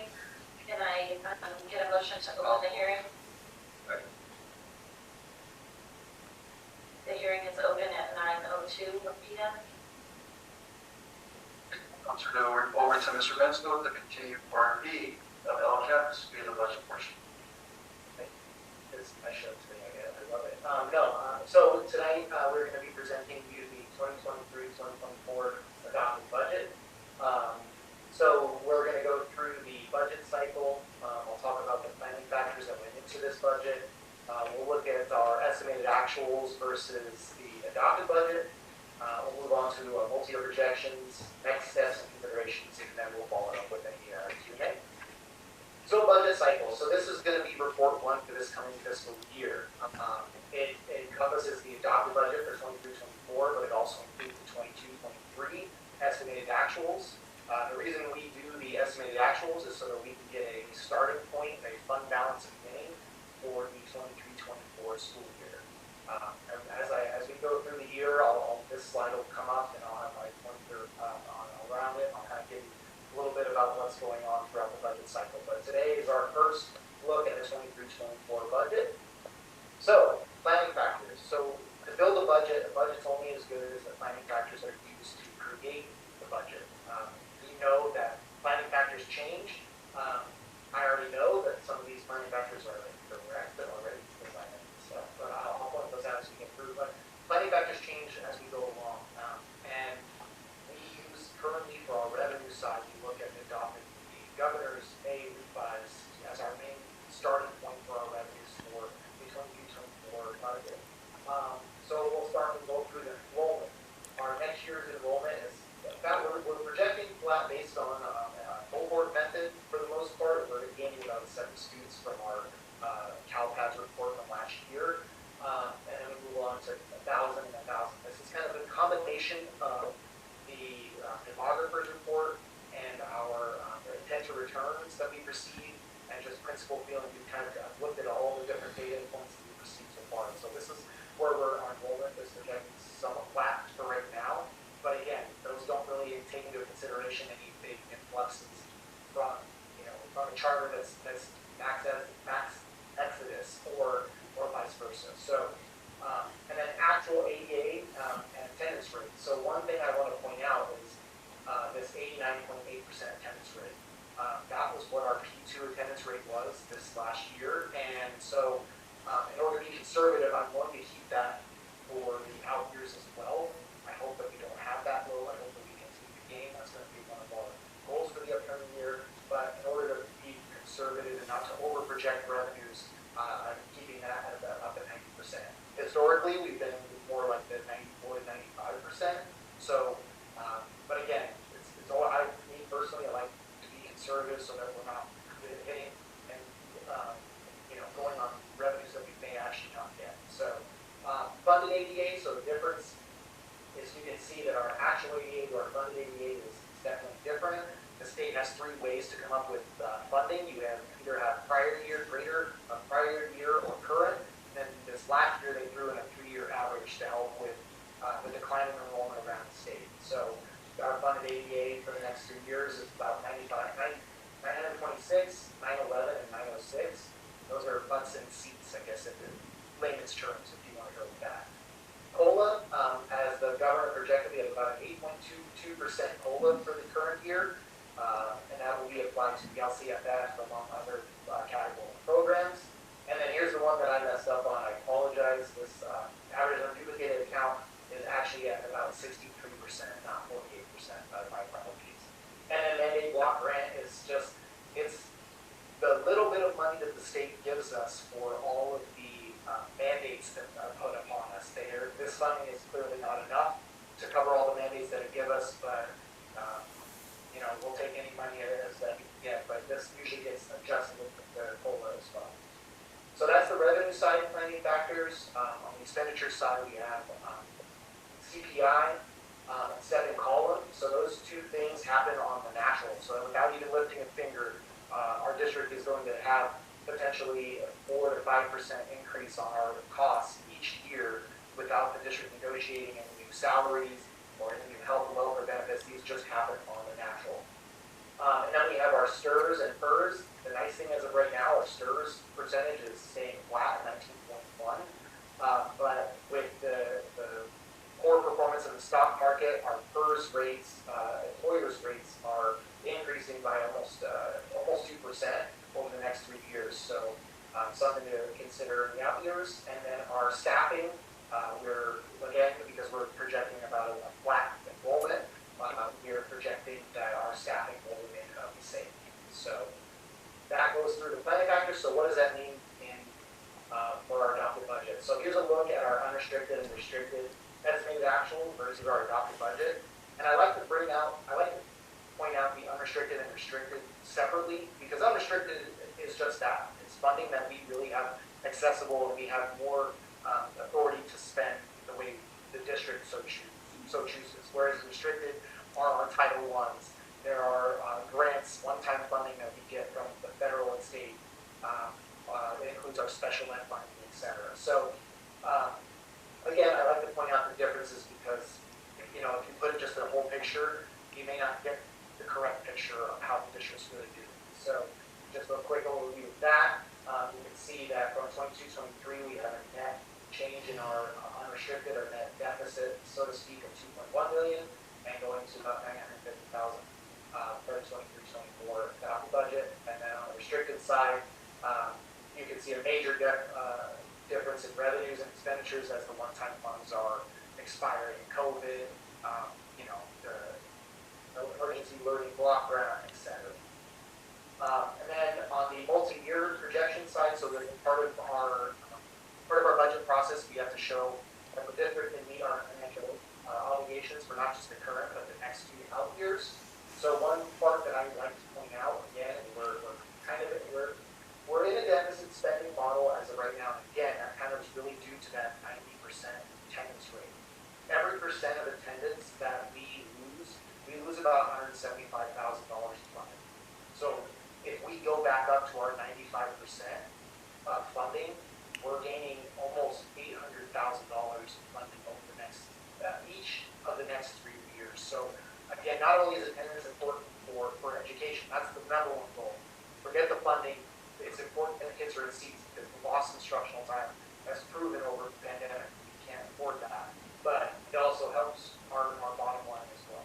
So that would be a big help on our out years if we get our attendance rate back up to that 94-95%. And then on the restricted side, again, as our one-time funding is kind of expiring, usually federal and those other restricted fundings are revenues in, revenues out. So it stays, the net change usually is pretty well flat. There might be some one-time funds that get carried over here. With that, then I'll move into this is the overall picture. So again, I mentioned net deficit spending over the next 3 years. We have our reserve for economic uncertainty at about 48%, and as I mentioned, as we're deficit spending, those reserves are going away slightly. So we're going to 48 to 45 to 42%, and that is already without our any additional capital expenditure plan, which I know we'll get into a little bit. All right, so finally, next steps and considerations. So I'll keep it kind of short. So the May revision had some things, again, that the governor is putting in an 8.22% COLA. However, he has proposed cutting 2 of the major block grants that were already issued to school districts. The arts, music, and instructional material block grant by half. As of right now, we've already received half, so the governor is proposing not to give us that second half. The second would be cutting that learning literacy block grant by about 32%. Another piece of that is Prop 28. That's still kind of up in the air on what terms of trailer bill language they're going to throw on that. Remember, that was the 1% of Prop 19 funding that is going to be going strictly for arts education.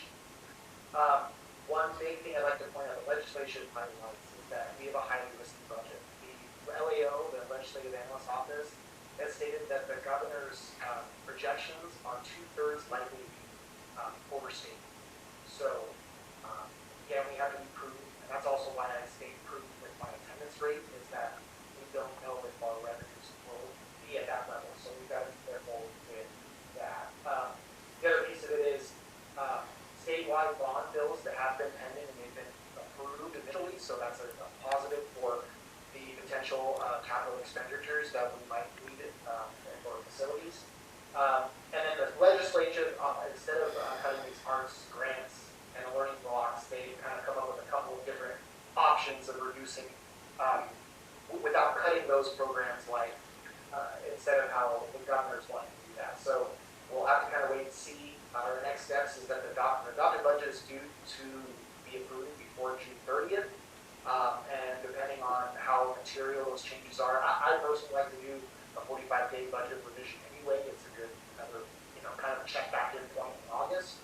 And then we'll be coming by with the unaudited actuals for 22, 23 in September. And we'll finally get our first interim budget in December of 2023. And with that, that's the budget. Thank you very much. All right, thank you. We'll go ahead and start discussion on 10. Well, first off, tell Gavin News to move on to money. So, as Ken and Mr. Paul pointed out, is that one of the first places to cut is cut. Do you have, what's the impact on that for us? On this, you may revise whether they're thinking they're going to cut it to the app. So yeah, on the arts piece, we received about we were allocated about $320,000, if I remember correctly. So we received about 160 of that. So there's $160,000 that the governor's proposing to take away. And then on the learning recovery, I want to say about $200,000 to $300,000. So 30% of that's about $70,000 to $90,000, give or take. So it's an overall $250,000. So that's the cost of, let's say, 4 teachers, 5 teachers. So your approach to that is like Lord to protect and preserve our endeavors with arts and inclusions of the new programs.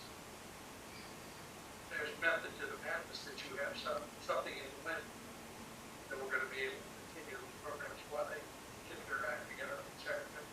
Correct. And I noticed that you had 89 or something like that for ADA, and you said we technically got around 94%. Correct. And we had any success with enhancing and improving on our ADA, to have our kids in the seats so that we get paid. And so, as I mentioned, so this last year, that 89% of what the P2 was for this fiscal year. So this is the first year we were fully back 100%,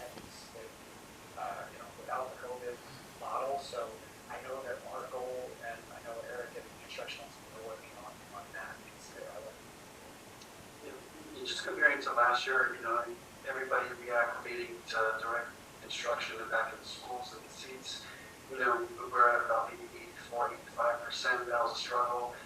Slight bump this year, but we're not anywhere near where we need to be in terms of, historically speaking, 93, 91% of ADA. Our principals have done a wonderful job this year with re-implementing the mandated process of truancy notifications, SAR, the student attendance review team, and then any referrals that need to move forward to the last tier of the SAR, the student attendance review board. But in addition, for June 22nd, there will be a presentation in terms of our PBIS, positive behavior intervention supports, and incentives for students and schools that are looking to have a consistent process in place to incentivize positive behavior, which may include improved attendance at the school site. So we're looking in multiple ways in terms of making sure that we engage students and incentivize even positive attendance on the campuses. I know that there's always work and focus on enhancing ADA and making sure our students are, but I do want to compliment staff for the investment that we're making to encourage our students to participate in class with the new programs at all 3 of our sites and the projected enrollments in those classes that you would share in conversation is leading to the fact that, they're doing that over there. And then that's that customer that comes in and we get them here and say, this is what you can do with that. So, though I'm concerned about that, it's always a tough game, but compliments. We ought to keep working on investing in what we know is going to help the students be successful with these new programs, along with all the other good things that our teachers are doing. So, sharpen the pen potential and keep that line open to Skype.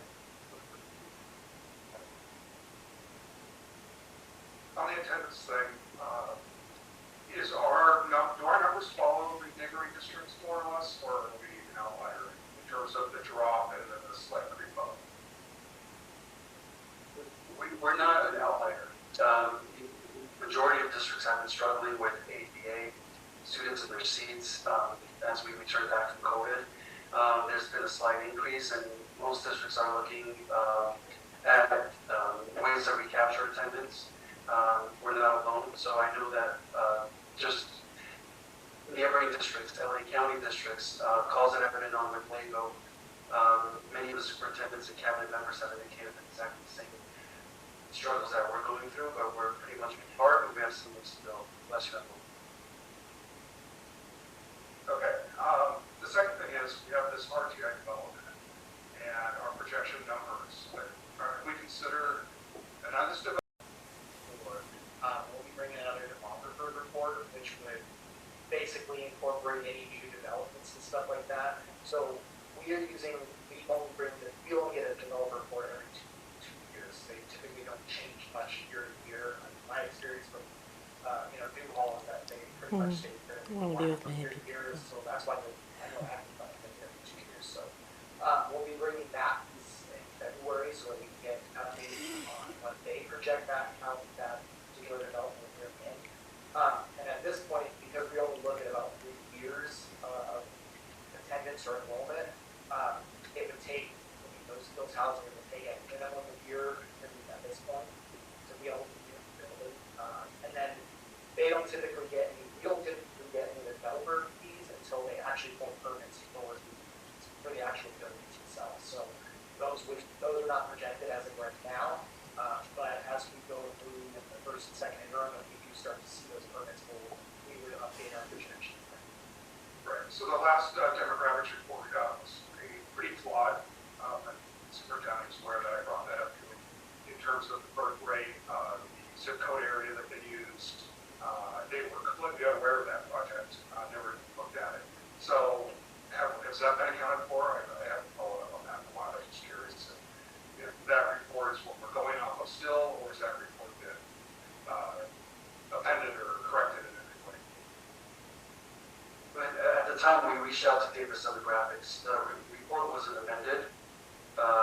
So based on Davis Demographics that we have, we went by the data that was reported, and then based on the projections that we have for the possible projections that we have accounted for formally from our principals from online registrations, so there's no one to go ahead and estimate our number for engineering to think out. But we're looking at there's other developers that are out there, and then we're looking to bring them back in the fall. And this is the demographic things.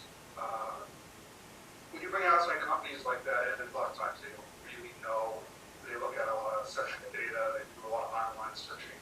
It seems to be somewhat superficial at times. Is this something that we could look at, not necessarily doing in-house, but at least working alongside the company and making sure that they have a little better view of what goes on here in terms of boundaries, postal zip codes, because we're a little unusual. Our district boundaries are a little strange. Our postal zip codes are a little strange. The census doesn't really identify us by acting on what I'll say. And we have more knowledge here. And I'm going to say that even the Aadusd Town Council has a serious amount of knowledge in who lives here and what development goes on here. And maybe they should be involved in this next demographic study. I'm sure they would be happy to help. I do know somebody on the council, but I'm going to nominate Jackie Ayer to be the source of the data. When we would review the demographer, potential demographer, I know that they have to use some superficial data, unfortunately. It's statistics and actuarial studies for the most part, but part of a good enrollment projection uses that demographer's report as kind of like maybe a baseline, but really as our students are known well by our principals and our staff, so that's really where we get the real data from, if you want to call it real data. So,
lot of the operating pieces are, again, mostly due to that, those one-time funds that are kind of expiring. So this is gonna be more in line with what our baseline expenditures would be. So, Hey, we're still dipping into our reserves that will be able to continue to function. So, thank God we have that and know what they are.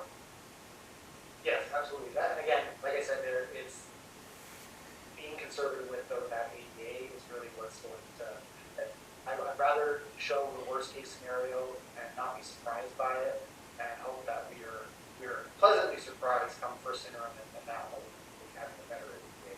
So, I think we have mostly understand what this is for, right? This is definitely a very conservative view. It's a worst case scenario, kind of, okay, this is what we at least can hope to expect. I think at some point we'd all love to see an optimistic, like a market for it. There's some targets. All right, you ready? First up, ADA, I mean, short of grabbing up a sheriff deputy and going to people's houses and banging on their door, I don't know that that's illegal. You have what you have. And I think that coming out of COVID, you have to realize kids don't want to go to school unless their friends are there. And if they're being bullied or sorted or excluded, they don't want to come to school. So I think the initiatives that we have about making sure that there's equality and all the kinds of things that I talked about, I think that's the key. As far as these developments, if your town is anti-development, don't depend on developer fees. That's pretty easy to figure out. Next thing, I don't know that that's not a trailer port out there, and I don't know how many young people are able to buy up with them houses. Pads look pretty big, but I do see that there are going to be houses there. I also see people that can't figure out there's probably 50 million in grading work up there just to begin with. And so, yeah, if you think it's not happening, I'm sorry, it is. And so I'm sure that when you can talk about what the developer fees are going to be, and I would hope that everybody in this town, when you're dealing with a developer that's got that kind of money into that project, you maintain a relationship that's not animosity with them, where you can tell them, hey, are you a part of our community? Do you want to sponsor the sports complex we're talking about? Because I'm fixing to tie into you about that. We're up there yelling at people all the time, trying to shut their job down. That doesn't get you very far. I don't sell out to developers. When it comes to doing projections, I want Santa Claus and Easter Bunny and Toothbury to be at my house tonight, but they will not be. I can guarantee you, no matter how much I talk about what's going to happen. I've been on this board for going into 8 years. I watched the projections and I watched them become reality. So the projections last year were 903. So it was flawed because we're at 1,000 now. And it has nothing to do with some projection somebody made. For something like that, some people doing work and getting programs rolling around. Well, some of us are being bashed all the time. There's a lot of work going on by the staff to put these programs in places that are producing the results we're seeing right now is held silently. So we're holding our market. I want to be clear about this isn't something for us out here to tell the school district how to run the money. None of us are qualified to do that. That's why we hire you. If you can't do it, I'll take your money if I think I'm an expert, but none of us are that kind of experts in finance when it comes to school. The only reason we're doing this right now is because, correct me if I'm wrong, LACO demands that we do this to be transparent to our public.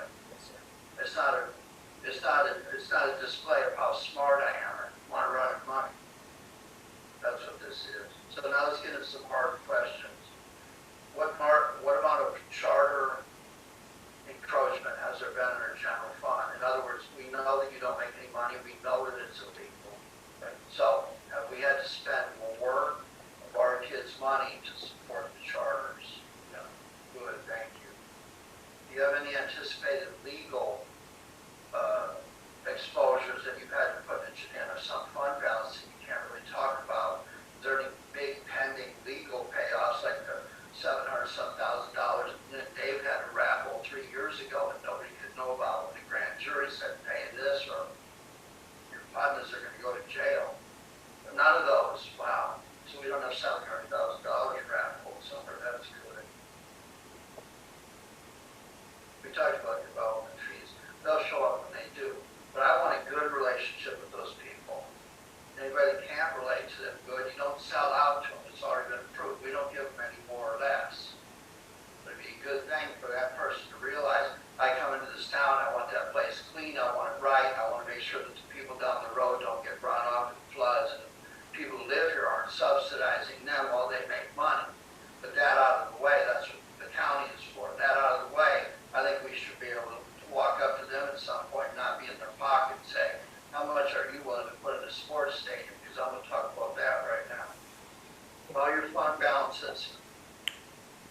amount of money can you transfer legally without legal? Oh, no, you can't do that, that's for kids' education.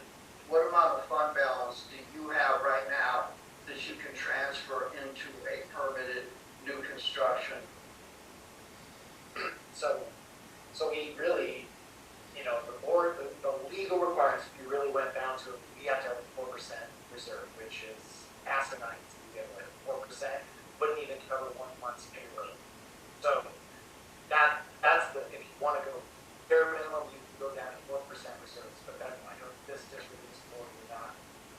Like that. Don't assume that yet. No, I won't assume that, but I would say that we, you know, currently the average reserve for a school district throughout the state is about 20%. So that's where we, you know, that's the average. But again, we're a different, smaller district dealing with smaller numbers, so that percentage doesn't really help us. 4% of an $18 million budget is, you know, $400,000. That's, again, like I said, that's barely going to cover. If you look at the warrant registers, sometimes they hit 600,000 a piece. Sometimes they hit 1.2 on the pass-through for the charters. Nobody understands pass-through. You got to give them their money before you get yours. Okay. I remember last year when Mr. Merza was up there. I'm glad you could run off to the beach and leave us all here. We love your replacement. The song, you're the best. And then David, you were the best. So I recall last year seeing reserve levels at 72%. And of course that strikes me that you have all this money coming in from the state, this one-time stuff. And that's going away. So in other words, where I come from, 72% down to 48%, that's a big jump out of nowhere. And that's nothing that this district did. And that Hallmark card I gave about how important arts are, I just told you, I read things. They're taking money back that they gave you and promised you. That's called betrayal and deception. They didn't ask me if I want to do that when I filled out my tax check, did they? So this idea that we've got to have somebody on the outside world making arts important, you should talk to Miss O'Brien and Miss Scheide in the 4th grade class, all the teachers at Meadowlark, all the staff, to figure out how to keep a program going. The governor will rob our money from your own children. Of course. Okay. The STRS rates, where I come from, that's comparable to workman's comp rates. So if you're a tree company and you've got the right mod factor, you're paying $40 for every $100 of payroll. Is that comparable to here? So in other words, a rate of 19% would mean if I pay $100 in payroll, I pay $19 in benefit programs. Correct. And that's mandated. Correct. That the district does not set those fees, and of course everybody remembers the old days when the stock market was booming, people were paying nothing, and now all of a sudden they're coming back. We have future liabilities when it goes up even worse. There's more losses on the retirement funds of people that retired 10 years ago. Yeah, I bank on that personally because I could be one of those people. I'll be welcoming you to Walmart and things so go right when I'm 72.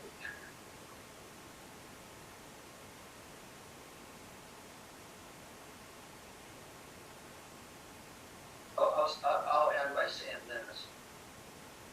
This is what the work is. There's so much of this work that staff does that's mandated by the state and the county. They're not here to exercise my will on what I want to know this week. They are here doing this stuff. Very few of the things that are brought forward to us to discuss are initiatives of yours. You're just keeping your head above water. Do you have any relaxations on you compared to what's required of Long Beach Unified? Yes, sir. Same thing. It's just they got a lot more kids, a lot more staff. So I appreciate everything y'all do.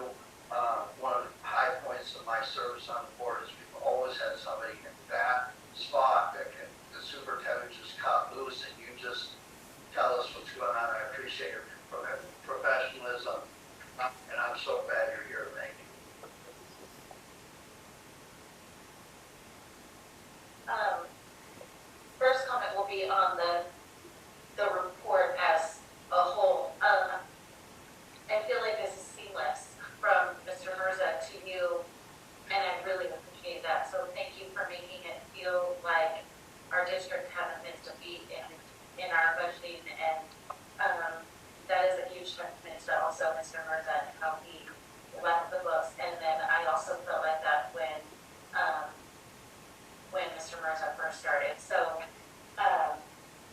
thank you very much for, like Ken said, for just keeping it professional, and that's testament to you for making a good hire in this man right here. I was able to work at High Desert as the attendance clerk with an attendance expert in this position under Miss David, and she was actually incredible in sharing information and all that. So I do have a little bit of grasp in ADA and how attendance works and all that. When we say we're out of COVID, we're not out of COVID. Parents are keeping their kids home way more. We used to send our kids to school with runny noses. Like, you just have a cough, as long as you don't have fever, you're going to school, kid. We can't do that anymore. If you have a runny nose, you're staying home. If you have a headache, you're staying home. So kids are staying home at a much higher rate, even if they don't have COVID. Everybody still has that on their mind, and we're keeping kids home at a higher rate. And that's why COVID is technically disappeared, right? Like, now we're over COVID because we're keeping kids home at a higher rate and not spreading that. So COVID, we're still feeling the effects of COVID in our attendance numbers, just because we don't mandate that whole classrooms go home for 10 days anymore doesn't mean it's not affecting our attendance. And I do know that we have the attendance recovery program, and I would like to see the effects of that attendance recovery program. And that does take time. It's not an overnight thing. And whatever program that you have going on with the school sites, going on with parents in particular, that would, to see those numbers increase gradually, will show how well that attendance recovery program is working. One thing that I've said, I'm pretty sure I said it when I first interviewed to be on the board, we have a huge homeschool population in our communities. We do not have an incredible homeschool program in our school district. We don't have a homeschool program in PM.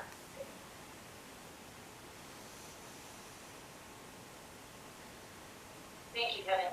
Thank you. All right, 12A calendar. Our last regular board meeting of the 2022-23 school year is on June 22nd, and the board is created. 13A future agenda items. We have director or principal job descriptions, sports facility, long-term plan, governing board member roles and responsibilities with staff training. Do we have any additions to future agenda items?